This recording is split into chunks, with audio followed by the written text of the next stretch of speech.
ನೋಡಿ ಕ್ಯಾಪ್ಸಿಕಮ್ ಪಲ್ಯ ಮಾಡ್ತಾಯಿದ್ದೀನಿ. ಕ್ಯಾಪ್ಸಿಕಮ್ನ ಇಡಿಯೋನೇ ತೊಳೆದ್ಬಿಟ್ಟು ಒರೆಸ್ಬಿಟ್ಟು ಹೆಚ್ಚಿಟ್ಕೊಂಡಿದ್ದೀನಿ.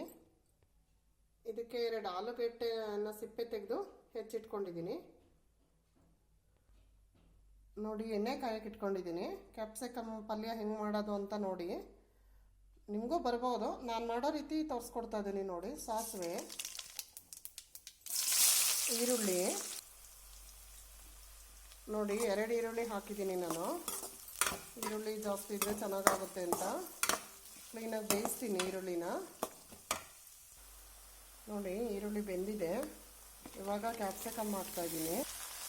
ನೋಡಿ ಕ್ಯಾಪ್ಸಿಕಮ್ ಹಾಕಿದ್ದೀನಿ. ಕ್ಯಾಪ್ಸಿಕಮ್ನ ಎಣ್ಣೆಲಿ ಚೆನ್ನಾಗಿ ಬಾಡಿಸ್ಕೊಳ್ಳೋಣ. ಸ್ವಲ್ಪ ಎಣ್ಣೆಲಿ ಬಾಡಿದೆ. ಆಲೂಗಡ್ಡೆ ಹಾಕ್ತಾಯಿದ್ದೀನಿ ಮತ್ತು ಟೊಮೊಟೊ ಹಾಕ್ತಾಯಿದ್ದೀನಿ.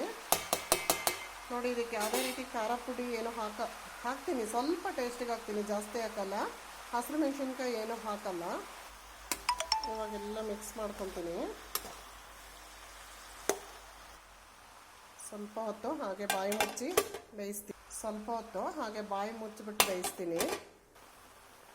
ನೋಡಿ ಎಣ್ಣೆಲಿ ಸ್ವಲ್ಪ ಬಾಡಿದೆ. ಈಗ 1 ಸ್ಪೂನು ಧನಿಯಾ ಪುಡಿ, 1 ಸ್ಪೂನು ಖಾರ ಪುಡಿ,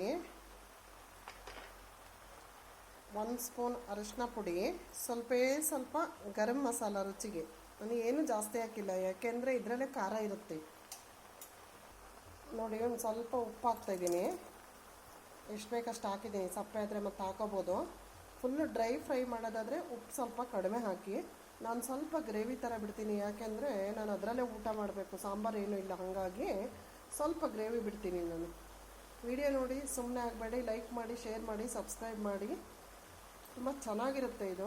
ಈ ರೀತಿ ಮಾಡ್ಕೊಳ್ಳಿ. ಆಲೂಗೆಡ್ಡೆ ಹಾಕಿಲ್ಲ ಅಂದರೂ ಪರವಾಗಿಲ್ಲ. ಆಲೂಗೆಡ್ಡೆ ಹಾಕಿದ್ರೆ ಇನ್ನು ಸ್ವಲ್ಪ ಟೇಸ್ಟ್ ಕೊಡುತ್ತೆ ಅಂತ ಹಾಕಿದ್ದೀನಿ ಅಷ್ಟೇ. ನೋಡಿ ಪುಡಿ ಹಾಕಿ ಎಲ್ಲ ತಿರುಗಿಸ್ತಾ ಇದ್ದೀನಿ. ಉಪ್ಪು ಪುಡಿ ಎಲ್ಲ ಹಾಕಿದ್ದೀನಲ್ಲ, ಕ್ಲೀನಾಗಿ ತಿರುಗಿಸ್ತಾ. ನೋಡಿ 1 ಲೋಟ ನೀರು ಹಾಕ್ತಾಯಿದ್ದೀನಿ. ನೀರು ಯಾಕೆ ಹಾಕ್ತಾಯಿದ್ದೀನಿ ಅಂದರೆ ನನಗೆ ಗ್ರೇವಿ ಬೇಕು, ಅದಕ್ಕೆ ಹಾಕ್ತಾಯಿದ್ದೀನಿ. ನಿಮ್ಮಿಷ್ಟ. ಹಾಕ್ದೇ ಹೋದರೂ ಹಾಗೆ ಡ್ರೈ ಫ್ರೈ ಮಾಡ್ಕೋಬೇಕು ಅಂದರೆ ನೀರು ಹಾಕದೆ ಹೋದರೂ ಪರವಾಗಿಲ್ಲ, ಚೆನ್ನಾಗಿರುತ್ತೆ.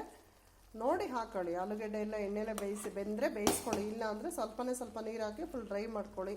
ಗ್ರೇವಿ ಬೇಕಂದರೆ ಈ ರೀತಿ ಸ್ವಲ್ಪ ಗ್ರೇವಿ ಮಾಡಿಕೊಂಡು ಗ್ರೇವಿ ಬಿಟ್ಕೊಳ್ಳಿ. ನೋಡಿ ಬಾಯಿ ಮುಚ್ಚಿಬಿಟ್ಟು ಒಂದು 5-10 ನಿಮಿಷ ಬೇಯಿಸ್ತೀನಿ. ಚೆನ್ನಾಗಿ ಕುದೀತಾ ಇದೆ. ಸೂಪರ್ ಆಗುತ್ತೆ ಟೇಸ್ಟ್. ನೋಡಿ ಆಲೂಗೆಡ್ಡೆ ಬೆಂದಿದೆಯಾ ನೋಡೋಣ. ಆಲೂಗೆಡ್ಡೆ ಬೆಂದಿದ್ರೆ ಸಾಕು. ಮೆಣಸಿನ್ಕಾಯಿ ಬೆಂದಿರುತ್ತೆ. ಸೂಪರಾಗಿ ಬೆಂದಿದೆ. ಆಲೂಗೆಡ್ಡೆ ಬೆಂದರೆ ಮೆಣಸಿನ್ಕಾಯಿ ಬೆಂದಿರುತ್ತೆ.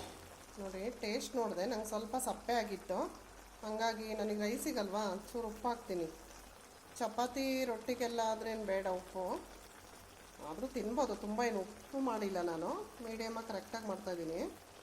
ಉಪ್ಪು ಹಾಕ್ಬಿಟ್ಟು ಕ್ಲೀನಾಗಿ ಹಿಂಗೆ ಕಲಸ್ಕೊಂಡ್ಬಿಟ್ಟು ಸಾಕು, ಆಗಿದೆ.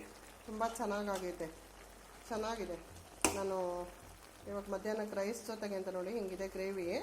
ಟೇಸ್ಟ್ ಇರುತ್ತೆ. ನೋಡಿ ಮಾಡ್ಕೊಳ್ಳಿ, ತಿನ್ಕೊಳ್ಳಿ. ಉಪ್ಪೆಲ್ಲ ಹದ ನೋಡಿ ಹಾಕ್ಕೊಳ್ಳಿ, ಚೆನ್ನಾಗಿರುತ್ತೆ. ಫುಲ್ ಡ್ರೈ ಆದರೂ ಮಾಡ್ಕೊಳ್ಳಿ. ನೀವು ರೊಟ್ಟಿಗೂ ಆದ್ರೂ ಹಿಂಗೆ ತಿನ್ನೋಕ್ಕೆ ಚೆನ್ನಾಗಿರುತ್ತೆ. ನಿಮ್ಮ ಇಷ್ಟ. ಸೂಪರಾಗಿರುತ್ತೆ. ಮಾಡ್ಕೊಳ್ಳಿ, ತಿನ್ಕೊಳ್ಳಿ. ಲೈಕ್, ಶೇರ್, ಕಮೆಂಟ್ ಮಾಡೋದನ್ನು ಮರಿಬೇಡಿ. Thank you.